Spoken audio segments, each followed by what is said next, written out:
2022 Biswo STT Pass Engjakrok Rungbedikni Dagi Fangbai Fai Malaifika Te Borokni Shanmungbulai Yafarka Laithangzak 2022 Biswo STT Pass Engnairok Taisha Borokni Shanmungno Shanai Rungbedikni Dagi Fangbai Malaifika Diri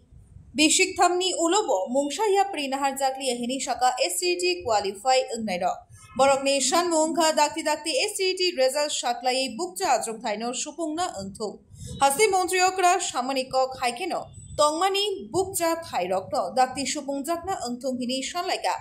STT Qualified Engzakrok আমি STGT 2022 candidate আমাদের কেসটা হাইকোর্টে 2023 তে শেষ but government SLP করেছে supreme কোর্টে এখন দেখা সুপ্রিম কোর্টও আমাদের কেসটা মেবি শেষ হয়ে যেত কিন্তু ফার্মাসিস্ট কেসের সাথে এটা জড়িত করা হয়েছে যার কারণে আমাদের কেসটা আরো লেট হচ্ছে তো আমাদের মধ্যে অনেক ক্যান্ডিডেট আছে যারা ওভাররিচ হয়ে গেছে এবার 2025 এর টেট পরীক্ষায় ওরা বসতে পারেনি মানে ওরা আর কোনো এক্সামে দিতে পারবে না চাকরিতে দূরে থাকতে এসটিজিটি শেষ ভরসা তার জন্য সিএম স্যারের কাছে অনুরোধ থাকবে যে আপনারা কাইন্ডলি প্লিজ আমাদের যারা আছি সবাই সব ক্যান্ডিডেটকে যেন একসাথে নিয়োগ করা হয় মানবিক দৃষ্টিভঙ্গি দিক দিয়ে আরেকটা কথা হলো আমাদের এসটি 230 পোস্টের মধ্যে আমাদের এসটিদের পোস্ট হলো 172 থেকে আমাদের এসটির পোস্ট একটাও যেন না কমে কারণ নোটিফিকেশনে আমরা 172 দেখে আমরা এক্সাম দিয়েছিলাম যার জন্য আমরা অনুরোধ রাখছি যে এসটি পোস্ট যেমন একটাও যদি না কমে এসটি পোস্ট যদি কমে তাহলে কিন্তু নেক্সট অনেক কিছু মানে আমরা নেক্সট স্টেপ নিতে পারি যদি এসটি পোস্ট কমে ইউআরএ পোস্ট কম বলে যেহেতু কেস হয়েছে এসটি পোস্ট যদি একটাও কমে তাহলে আমরা এসটি ক্যান্ডিডেটরা আবার কেস করব আমরা প্রতিনিয়ত 2-3 বছর ধরে এসটিজিটি বিষয় নিয়ে মুখ্যমন্ত্রী নিয়োগ এবং আমাদের শিক্ষকদের নিকট বারে বারে আমরা দেখে যাচ্ছি 2022 সালের সেপ্টেম্বর মাসে আমরা এসটিজিটি পরীক্ষা অনুষ্ঠিত হয়েছিল কিন্তু এখনও অবধি রেজাল্ট পাবলিশ করেনি এবং নিয়োগ প্রক্রিয়া সম্পন্ন করা হয়নি আজকে 3 বছর হয়ে আসছে এসটিজিটি কেন এখনও আটকে রাখা হচ্ছে নিয়োগ প্রক্রিয়া সেটা আমরা এখনও জানানি আজকে যেই জন্য আমরা সবাই এখানে মিলিত হয়েছি আমরা আগত আশেপাশে কিছু কয়েকজন ক্যান্ডিডেট এসটিজিটি কয়েকজন ক্যান্ডিডেট ডাইরেক্টরের সাথে মিলিত হয়ে ওনার কাছে ডেপুটি সাবমিট করার জন্য যাতে অতি সত্ত্বর রেজাল্ট পাবলিশ করে যতজন কোয়ালিফাইড ক্যান্ডিডেট কোয়ালিফাইড করছে সকলজন শিক্ষক পদে নিয়োগ করে তাও পোস্ট ইনক্রিজ করে আমরা দেখতে পাচ্ছি আজকে মানিক শাহ উনি আমাদের সিএম এবং আমাদের দপ্তরের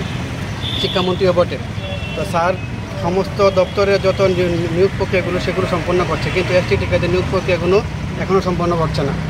তো আমরা বুঝতে পারছি না কেন নিয়োগ প্রক্রিয়া আজ অবধি আটকে রাখা হয়েছে আপনারা দ্বারা মিডিয়া দ্বারা জানতে পারলাম যে আমরা সুপ্রিম কোর্টে কেসটা করেছে গভর্নমেন্ট এসএলপি আকারে তারপর আমরা খোঁজখবর নিয়ে দেখলাম যে এই খবর এসটিজিটি কেসটা শেষ হয়ে যেত কিন্তু 2012 সালে প্রিভিয়াস একটা কেস আমরা কেসের সাথে অ্যাড করে দিয়েছে যার জন্য প্রসেসটা অনেক লেংদি একদম অনেকটা লেংদি হয়ে গেছে তো আমরা বুঝতে পারছি না কেন এসটিজিটি বিষয়টা নিয়োগ প্রক্রিয়াটা এইভাবে আটকে রাখা হয়েছে আপনারা ভালো করে জানেন নবম এবং দশম শ্রেণীর যে শিক্ষক নিয়োগ সেই নিয়োগ নাই বলতে চলে গত 6 বছর একদম নগণ্য মাত্রায় নিয়োগ হয়েছে আজকে সেই জায়গায় যদি শিক্ষক নিয়োগ এমভাবে থমে থাকে তাহলে আপনার শিক্ষা ব্যবস্থা কী করে সুচারুভাবে চলবে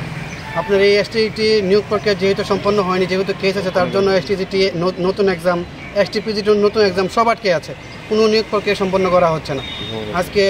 কোয়ালিফাইড ক্যান্ডিডেটরা অনেকে আছে তারা ওভারেজ হয়ে আছে তারা নেক্সট পরীক্ষায় বসতে পারবে না তো এমন করে কদিন চলবে আমরা দেখতে পাচ্ছি বিভিন্ন পত্রপত্রিকার মাধ্যমে টিভির মধ্যে আমরা দেখতে পাচ্ছি যে স্কুলগুলোর মধ্যে আয়া দিয়ে ক্লাস করানো হচ্ছে যারা বিআরপি সার্ভে ক্যান্ডিডেট তারা জোর জবরদস্তি ক্লাস করানো হচ্ছে তারা কিন্তু দরকার নেই ক্লাস করতে হবে তারা জোর জবরদস্তি ক্লাস করানো তারা দিয়ে পরীক্ষা নেওয়া হচ্ছে অন্যান্য কাজগুলো করানো হচ্ছে তো শিক্ষা দপ্তরে যদি একটা পরীক্ষা যদি নিয়োগ প্রক্রিয়া যদি 3 বছর আটকে থাকে এবং নতুন পরীক্ষা না হয় তাহলে সেটা অত্যন্ত নিন্দনীয় তো আমরা মানিক শাহ মহোদয়ের নিকট আমরা সিএম স্যার মহোদয়ের নিকট আমরা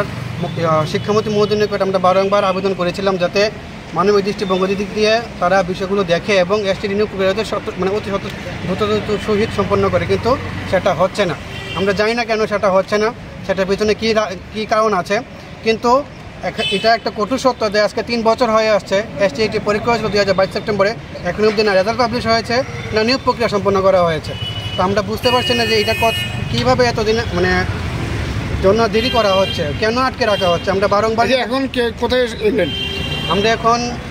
আপনার দপ্তরে শিক্ষা দপ্তরে এসেছিলাম আমরা ডাইরেক্টর অফ সেকেন্ডারি এডুকেশন যে ডাইরেক্টর ওনার সাথে মিট করার জন্য আমাদের ডেপুটি সাবমিট করার জন্য যাতে অতি সত্তর পাবলিশ করে